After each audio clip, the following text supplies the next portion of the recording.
अरे बेटा तू आ गया। हाँ माँ। बहू से कह दे मुझे खाना दे दे। ठीक है, मैं बोल देता हूँ। हम्म। शिखा, तुमने माँ को अभी तक खाना नहीं दिया? ओ प्लीज सतेंद्र, मुझसे ना ये सारे काम नहीं होते। तुमने माँ को खाना नहीं दिया, सुबह से शाम तक मैं उन्हीं के कामों में लगी रहती हूँ। और मैं और तुम बहुत अच्छे से जानते हैं कि हम ये सारा ड्रामा किस लिए कर रहे हैं, सिर्फ उनकी प्रॉपर्टी के लिए। लेकिन मुझे नहीं पता था कि इस प्रॉपर्टी के लिए मुझे इतना सब कुछ झेलना पड़ेगा।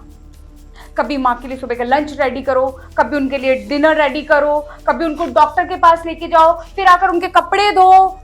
मुझसे प्लीज अब ये सब कुछ नहीं होता है। तो क्या करूं मैं? तुम ये चाहती हो कि माँ को बता दूं मैं कि हम लोग उनकी सेवा सिर्फ प्रॉपर्टी के लिए कर रहे हैं, या उन्हें ये एहसास हो जाने दूं ताकि वो अपनी सारी प्रॉपर्टी किसी अनाथ आश्रम में दान कर दें? उसके बाद क्या करोगी? दर दर की ठोकरें खाओगी तुम, और साथ में मुझे भी खिलवाओगी, क्योंकि हमारे पास कुछ भी नहीं है। पापा के जाने के बाद सारी प्रॉपर्टी माँ के नाम है, और माँ जब तक नहीं चाहेंगी हम उनसे वो प्रॉपर्टी नहीं ले सकते। तो इसके लिए ये सब हमें करना पड़ेगा यार।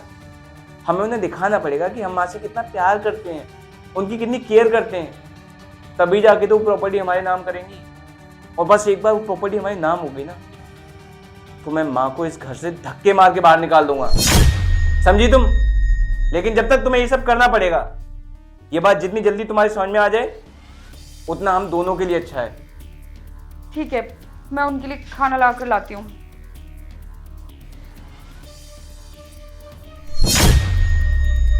अरे माँ, आप अंदर क्यों आ गई?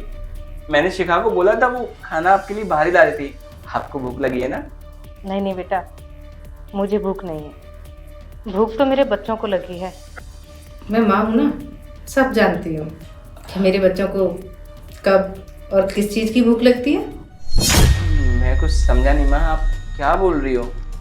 इसमें समझने की क्या बात है?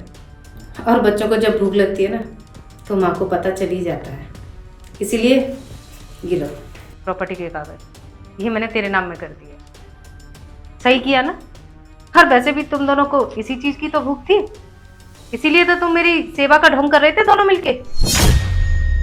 और वैसे भी तुम दोनों प्रॉपर्टी लेने के बाद मुझे धक्के देके निकालने वाले थे ना, इसीलिए मैंने सोचा कि प्रॉपर्टी मैं खुद ही तुम्हारे नाम में कर देती हूँ, क्योंकि मेरी ज़िंदगी तो वैसे भी 4 दिन की बची है। मैं तो किसी वृद्धाश्रम में रह करके बिता लूँगी। और वैसे भी हर माँ बाप बस अपने बच्चों की खुशी के बारे में ही सोचते हैं। तो बस अब तुम दोनों खुश रहना, मैं जा रही हूँ। लेकिन माँ, मुझसे गलती हो गई। मैं पता नहीं किस सोच में जी रहा था।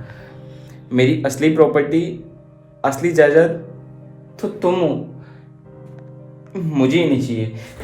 माँ प्लीज़ मुझे माफ़ कर दो।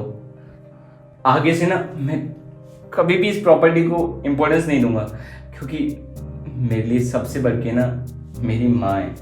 प्लीज़ मुझे माफ़ कर दे। माँ मुझे भी माफ कर दो। मुझे पता है हम दोनों से बहुत बड़ी गलती हो गई। पता नहीं कब ये लालच हम पर हावी हो गया, लेकिन मुझे पता है ये प्रॉपर्टी कुछ भी नहीं है। हमें तो माँ का प्यार और आशीर्वाद चाहिए। प्लीज माँ हमें छोड़कर मत जाओ। ठीक है बेटा, खुश रहो। अब तुम एक काम करो, जल्दी से माँ के लिए खाना लगा दो, और माँ के लिए नहीं, हम तीनों के लिए। हाँ तुम एकदम सही कह रहे हो। आज हम तीनों साथ में बैठकर खाना खाएंगे। मैं अभी लगा कर लाती हूँ। ठीक है बेटा, चल। अलग बच्चा चल।